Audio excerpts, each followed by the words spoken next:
तो नमस्कार दोस्तों, सामाजिक विज्ञान की शिक्षण विधियों में भाग 7 लेकर ये आपका भाग 7 है। ये 7वां भाग है जिसमें आज हम बात करेंगे शिक्षण विधियों की, जिसे इंग्लिश में बोलते हैं टीचिंग मेथड। अगर इस मेथड शब्द की बात करें तो मेथड शब्द लैटिन भाषा का है। ठीक है, लैटिन भाषा का शब्द है ये मेथड, जिसका अर्थ है तरीका या रीति। तरीका या रीति। ठीक है, तो शिक्षण की हम पहले बात कर चुके हैं कि शिक्षण का अर्थ क्या होता है। शिक्षण का अर्थ होता है पढ़ाना। टीचिंग का अर्थ ही पढ़ाना होता है, शिक्षण का अर्थ भी पढ़ाना होता है। अब ये शिक्षण विधियाँ क्या हैं, क्यों लगाई जाती हैं? तो अगर सीधी सी बात करें कि शिक्षा देते समय बालक में सामाजिक अध्ययन में जो शिक्षण विधियाँ अपनाई जाती हैं वो क्या करती हैं, वो शिक्षक जो होता है वो पाठ्यक्रम जो सामग्री वस्तु पढ़ाता है, पाठ्य वस्तु पढ़ाता है, विषय वस्तु को पढ़ाता है, वो क्या कर देता है, शिक्षक उस पाठ्य वस्तु को शिक्षण विधियों से क्या बना देता है, रोचक बना देता है। शिक्षक क्या बना देता है, रोचक बना देता है। तो शिक्षण विधियों का कार्य बहुत जरूरी है, क्योंकि अगर किसी कार्य में या शिक्षण में रोचकता होगी तो वो अपने आप ही क्या होगी, प्रभावी होगी। तो पढ़ाने का जो मेथड है वो सभी का क्या होता है, अलग अलग होता है। तो सामाजिक अध्ययन में बालक जो चीज़ पढ़ाई जा रही है उससे अटैचमेंट में रहे, उससे जुड़ा हुआ रहे, तो इसके लिए शिक्षक को क्या करनी होती है, शिक्षण विधियों का प्रयोग करना होता है। अगर यहाँ देखें कि शिक्षा में शिक्षा विधि का क्या अर्थ है, तो इसका सीधी सी लाइन एक अर्थ हो जाएगा कि शिक्षक द्वारा छात्र को विषय वस्तु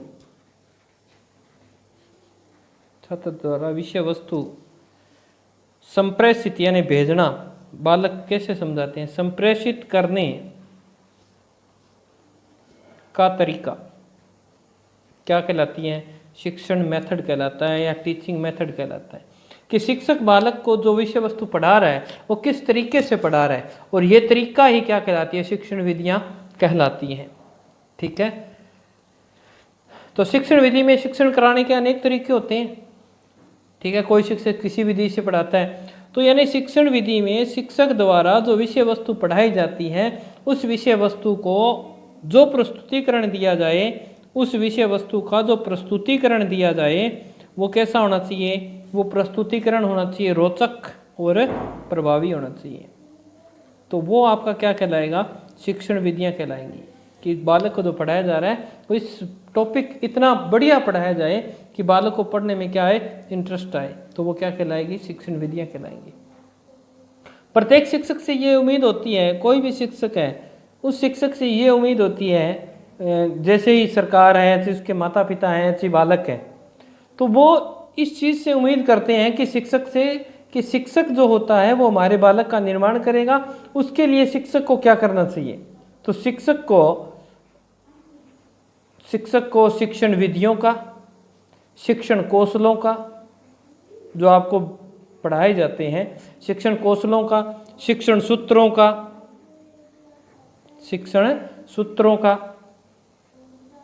वह शिक्षण के सिद्धांतों का प्रयोग करते हुए पाठ्य वस्तु को रोचक और प्रभावी तरीके से पढ़ाना है। कोई भी है जो एक अध्यापक से ये उम्मीद करता है कि वो बालक को अच्छी तरह से पढ़ाएगा, उस दौरान वो अच्छी शिक्षण विधियों का प्रयोग करेगा, शिक्षक अच्छी शिक्षण विधियों का प्रयोग करेगा, अच्छे कौशलों का प्रयोग करेगा, सही शिक्षण सूत्रों का प्रयोग करेगा और शिक्षण के सही सिद्धांतों का भी प्रयोग करेगा। कब, जब वो पढ़ा रहा है। समझ में आ गई बात? तो यानी टीचिंग मेथड की बात करें, शिक्षण विधियों की बात करें, तो इसका यही अर्थ हो गया कि पढ़ाते समय जो अध्यापक जिस पाठ्य वस्तु का या जिस विधि का प्रयोग करता है वो क्या कहलाता है, शिक्षण विधियां कहलाती हैं। तो इसी के संदर्भ में हम पहली विधि पढ़ रहे हैं आपकी, कौन सी, प्रायोजना विधि। कौन सी विधि पढ़ रहे हैं, प्रायोजना विधि पढ़ रहे हैं, प्रोजेक्ट मेथड। ठीक है ना, इसे आप अन्य नाम देना चाहो तो इसे आप ये कह सकते हो योजना विधि, ठीक है। इंग्लिश में नाम देना चाहो तो इसे आप दे सकते हो प्रोजेक्ट विधि। ध्यान रखना बहुत ही महत्वपूर्ण विधि है और इसमें से प्रश्न पूछा जाता है, डायरेक्ट सका जाता है इसकी थ्योरी। अगर इसकी बात करें कि प्रोजेक्ट या प्रयोजना, प्रोजेक्ट जो शब्द है इसका हिंदी रूपांतरण है, तो प्रोजेक्ट जो शब्द था इसका सर्वप्रथम प्रयोग किसने किया था? तो प्रोजेक्ट शब्द का सर्वप्रथम प्रयोग प्रोजेक्ट शब्द का सर्वप्रथम प्रयोग किया था कौन थे? रिचर्ड। सर्वप्रथम प्रोजेक्ट शब्द का प्रयोग करने वाले विद्वान कौन थे? रिचर्ड्स थे। समझ में आई बात? फिर 2 नंबर की बात करें, इस विधि से बहुत सारे प्रश्न बनते हैं कि जो प्रयोजना विधि है या प्रोजेक्ट जो मेथड है इसकी विचारधारा कहाँ से आई थी? इसकी विचारधारा कहाँ से आई थी? तो देख लेना यहाँ से। तो इसकी जो विचारधारा आई थी, तो प्रोजेक्ट विधि की जो विचारधारा आई थी वो कोलंबिया विश्वविद्यालय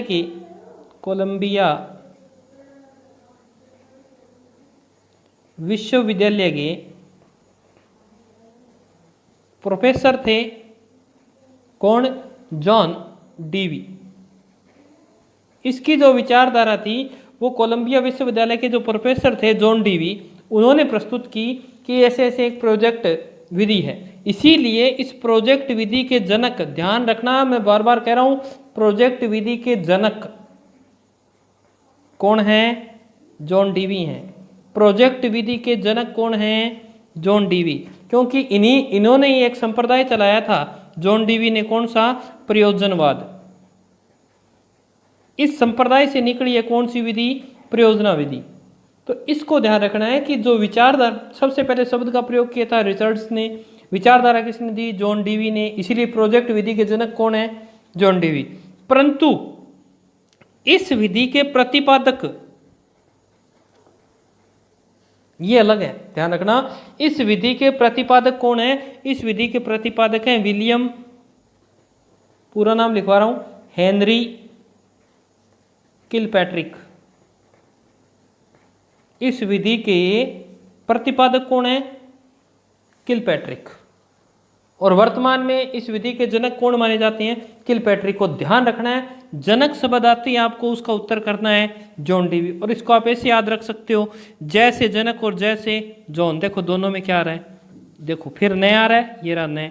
तो जनक पूछेगा तो आपको जॉन डीवी करना है, इसका प्रतिपादक पूछ ले आपको तब आपको इसको करना है किलपैट्रिक। तो इसमें याद कर लो, प्रतिपादक में पे आ रहा है और इसमें भी क्या आ रहा है? पे आ रहा है, आ रहा है ना। इसके लास्ट में क्या आ रहा है? इसके लास्ट में भी क्या आ रहा है। तो ध्यान रखना है, क्योंकि ये विधि जो किलपैट्रिक है, ये विधि मनोविज्ञान की जो व्यवहारवादी शाखा है ना उसके अंतर्गत चलती है। मनोविज्ञान की व्यवहारवादी विचारधारा पर कार्य करती है। कौन सी विधि? प्रयोजना विधि। विचारधारा पर ये कार्य करती है। समझ में आ गई बात? और ये किसके शिष्य थे? ध्यान रखना, ये जॉन डीवी के शिष्य थे। कौन? किलपैट्रिक।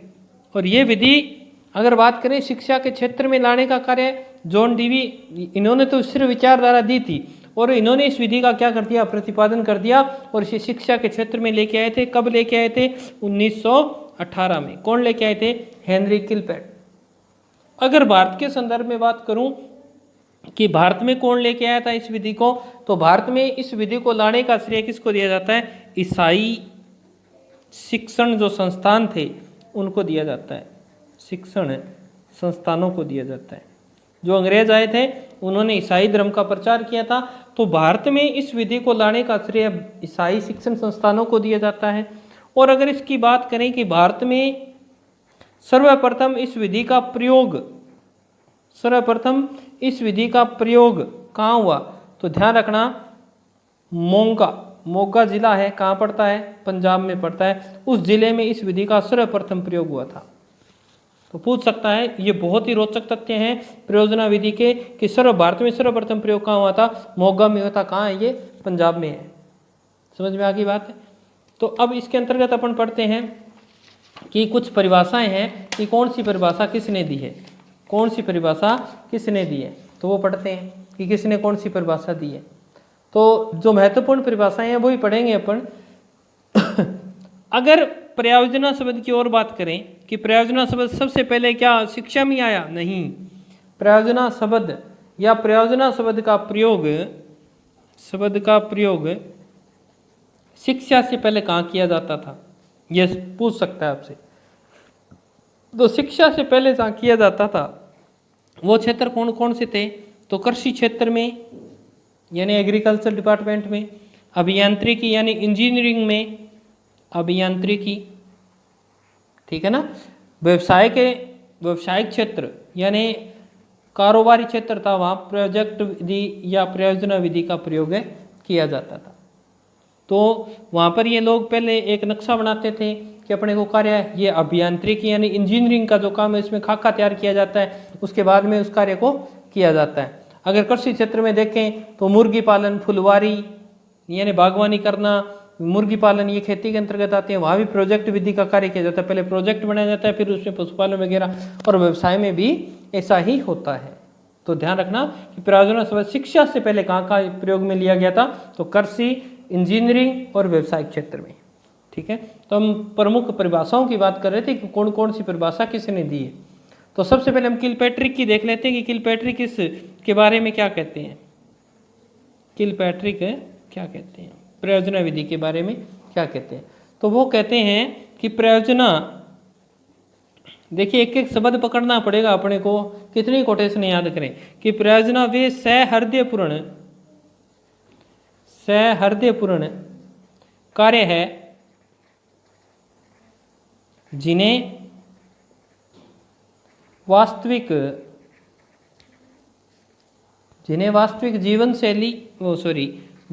जीवन जैसी परिस्थितियों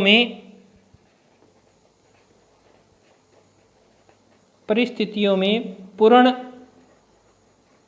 किया जाता है। अब इसको याद करना है आपको। इसमें एक शब्द ये पकड़ लो, सहृदयपूर्ण, एक वास्तविक जीवन पकड़ लो, ठीक है ना। तो ये क्या कहते हैं कि प्रयोजना वे सहृदयपूर्ण कार्य के मन से किया जाएगा वो कार्य, और वो वास्तविक जीवन जैसी परिस्थितियों में पूर्ण होता है। अगर आप वास्तव में जीवन जी रहे हो तो उसमें हमें कार्य क्या करना पड़ता है? योजनाएं बनानी पड़ती हैं, वही प्रयोजना है। तो इसको कैसे याद करें? तो देखो, किल मीन्स होता है आदमी को मारना, और ये पैट्रिक है, इसको पेस्ट याद कर लो। आजकल आदमी को मारना कौन? वास्तविक जीवन में संभव नहीं है क्या? किसी व्यक्ति को नहीं मार सकते, वास्तविक जीवन में संभव नहीं है। फिल्मों में अच्छा लगता है, फिल्मों में व्यक्ति को मार देते हैं, कुछ नहीं होता। तो ध्यान रखना, वास्तविक जीवन से किल मीन्स मारना, वास्तविक जीवन से जोड़ लो। पैट्रिक यानी पेस्ट्री कौन खिलाता है? वो व्यक्ति जो जिसके हृदय में मिठास होती है वो खिलाता है, तो सहृदयपूर्ण खिलाता है। तो ऐसे याद कर सकते हो। बाकी तो अपनी अपनी ट्रिकें होती हैं, कैसे भी याद रखो। फिर नंबर 2 की बात करें तो 2 नंबर पे आते हैं आपके स्टीवेंसन। इन्होंने क्या कहा है? स्टीवेंसन ने क्या कहा है? तो देखते हैं। वो कहते हैं कि प्रयोजना वे सकारात्मक कार्य हैं। प्रयोजना वे सकारात्मक कह दो, चाहे समस्यात्मक कह दो। समस्यात्मक की जब समस्या आएगी तभी तो हम किसी कार्य की योजना बनाएंगे, और सकारात्मक बनाएंगे किस कार्य में हम सफल हो। तो कह सकते हैं कि प्रयोजना वे समस्यात्मक कार्य हैं जिनका समाधान प्राकृतिक वातावरण में किया जाता है। अब इसमें क्या शब्द जोड़ लें कि समाधान और प्राकृतिक वातावरण, ये शब्द याद करना है अपने को, और वो भी किसके साथ जोड़ के? इसके साथ। तो देख लो, समाधान करना है, कोई भी समस्या का समाधान करना हो तो क्या करना होता है? सुबह निकलने का इंतजार करना होता है। तो समाधान सन निकलेगा, सन मीन्स सुबह होगी। प्राकृतिक वातावरण यानी नेचुरल क्रिया कब होगी? जब आप बेसन खाओगे। नेचुरल क्रिया कब? बेसन, ये देखो बेसन है ना, तब हो जाएगी। तो इसमें 2 शब्द जोड़ लिए मैंने, प्राकृतिक वातावरण शब्द आते बेसन कर दूंगा, और अगर ऐसे समाधान करना है तो सुबह करेंगे, यानी सन मीन्स सूरज निकलेगा तब करेंगे, ठीक है। अब उसके बाद में बात करते हैं बेलार्ड की, कि बेलार्ड क्या कहते हैं। ये महत्वपूर्ण कोटेशन है, तो पेपर में आई है वही करवा रहा हूं मैं, कि प्रायोजना वास्तविक जीवन का छोटा सा अंश है, जीवन का छोटा अंश है, जिसे विद्यालय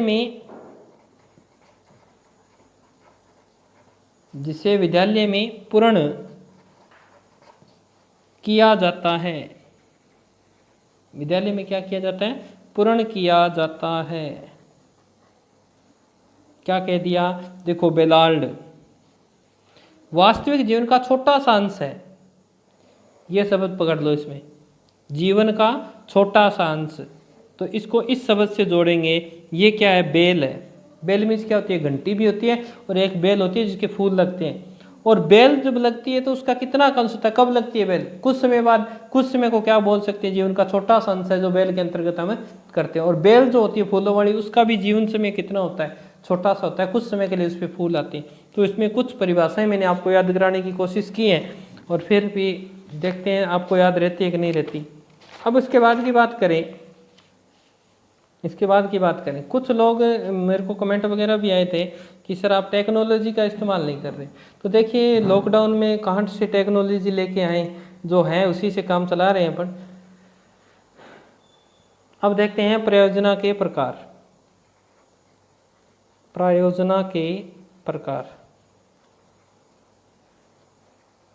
कि प्रयोजना विधि के कितने प्रकार होते हैं, ठीक है ना, कि प्रयोजना विधि के कितने प्रकार हैं।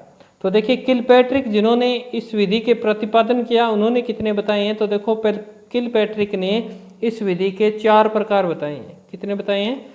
4 प्रकार बताए हैं, ठीक है।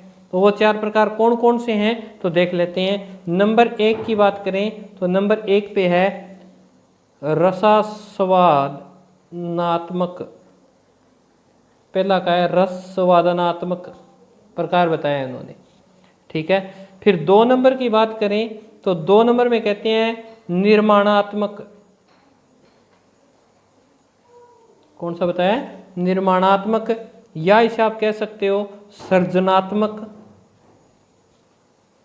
या आप इसे कह सकते हो रचनात्मक। समझ में आ रही है ना बात?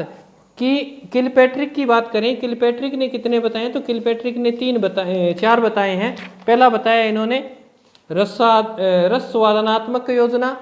दूसरे की बात करें तो इन्होंने कहा निर्माणात्मक या सृजनात्मक या रचनात्मक। और तीसरे की बात करें तो तीसरे को उन्होंने बताया अभ्यासात्मक।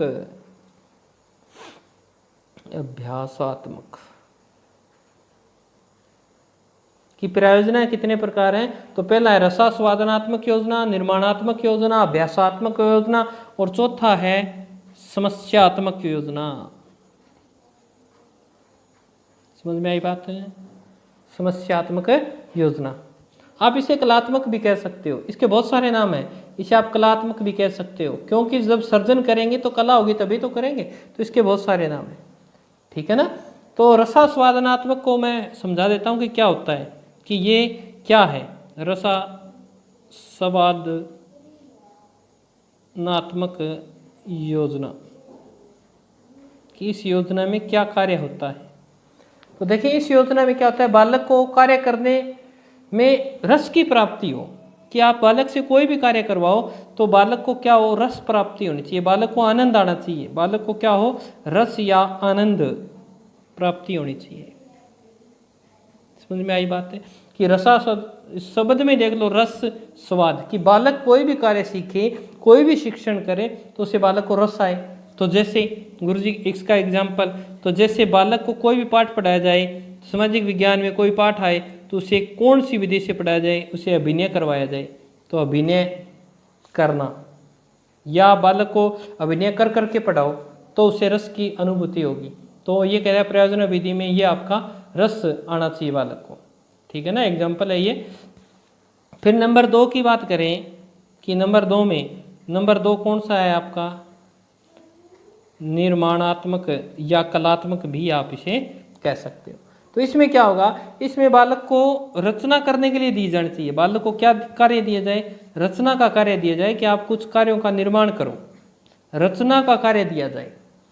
अब रचना का कार्य देंगे तो बालक खुद कार्य करेगा जो, तो इसमें क्या क्या करवा सकते हैं, तो इसमें जैसे बालक को हमने कह दिया कि आप चित्र बनाओ भाई, चित्र का निर्माण करवाना बालक को, तो उसमें उसे आनंद आएगा, तो उसमें उसे आनंद आएगा। और उसके बाद की बात करें कि और उसमें क्या करवाएं, तो उसमें आप बालक से मॉडल भी बनवा सकते हो, कोई भी मॉडल बनवा सकते हो आप।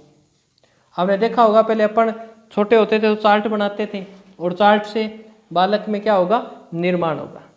फिर नंबर 3 की बात करें, नंबर 3 में आता है आपका अभ्यासात्मक। इसमें बालक को करने के लिए, कार्य करने के लिए दिया जाए और उसे उसमें अभ्यास करवाया जाए। तो अभ्यास कैसे करवा सकते हैं बालक से, ताकि वो बालक उस शिक्षण में बेस्ट रहे, अपना सर्वश्रेष्ठ दे सके। तो आप उसे बालक से अभ्यास कराने के 2 तरीके आपके पास। एक तो आप उसे लिखित कार्य दो, आप उसे लिखित कार्य होमवर्क दो। दूसरा आप उसे मौखिक कार्य दो, याद करने के लिए दो, तो वो क्या करेगा, बार बार करेगा तो उसको याद होंगे, और उसमें इस विधि, इस योजना का अपने आप ही क्या हो जाएगा, सर्जन हो जाएगा। फिर समस्यात्मक, नंबर 4 की बात करें, फिर आता है आपका समस्यात्मक। समस्यात्मक, समस्यात्मक योजना में क्या होता है कि बालक को समस्या देकर उसका समाधान करवाना चाहिए। इसमें बालक के सामने क्या दे दो, एक समस्या दे दो, और बालक को कहो कि इसका समाधान तुझे खोजना है। जब बालक किसी समस्या का समाधान खोजेगा तो उसमें अपने आप ही क्या आएगी, क्रियाशीलता आएगी, और वो नए नए तरीके से खोजेगा, नए नए तरीके से उस कार्य को संपन्न करने का प्रयास करेगा। जैसे एग्जाम्पल के रूप में कह दें कि आपको क्या, छोटी क्लासों में देखो पहले डस्टर बनवाते थे, तो क्यों बनवाते थे, ताकि बालक में क्रियाशीलता हो, बालक कोई भी कार्य करना सीखे, तो क्रियाशीलता के लिए। अगर एग्जाम्पल में देखें तो आपने कह दिया बालकों को कि बच्चों आज आपका काम है कि आप स्कूल के अंदर जो ग्राउंड है उसकी सफाई करोगे। अभी उनके सामने समस्या दे दी आपने, अब वो समस्या को कैसे करते हैं, सारे इकट्ठे करते हैं, या कोई कहता है कि आज मैं भारी निकाल रहा हूँ, तू पानी दे दे पौधों को, ऐसे वैसे जो भी है।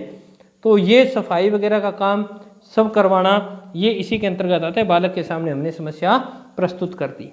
तो ये किलपैट्रिक के थे, जिन्होंने कितने बताए थे, 4 आयाम बताए थे। परंतु फिर दूसरे विद्वान भी हैं, जैसे अगर बात करें थॉमस रिस्क की, थॉमस रिस्क, इस विद्वान ने क्या बताया था, इसने प्रयोजना विधि के 3 ही प्रकार बताए थे। उनका प्रयोजना के 3 योजना बनाई जाती है। कितनी, 3 योजना बनाई जाती है।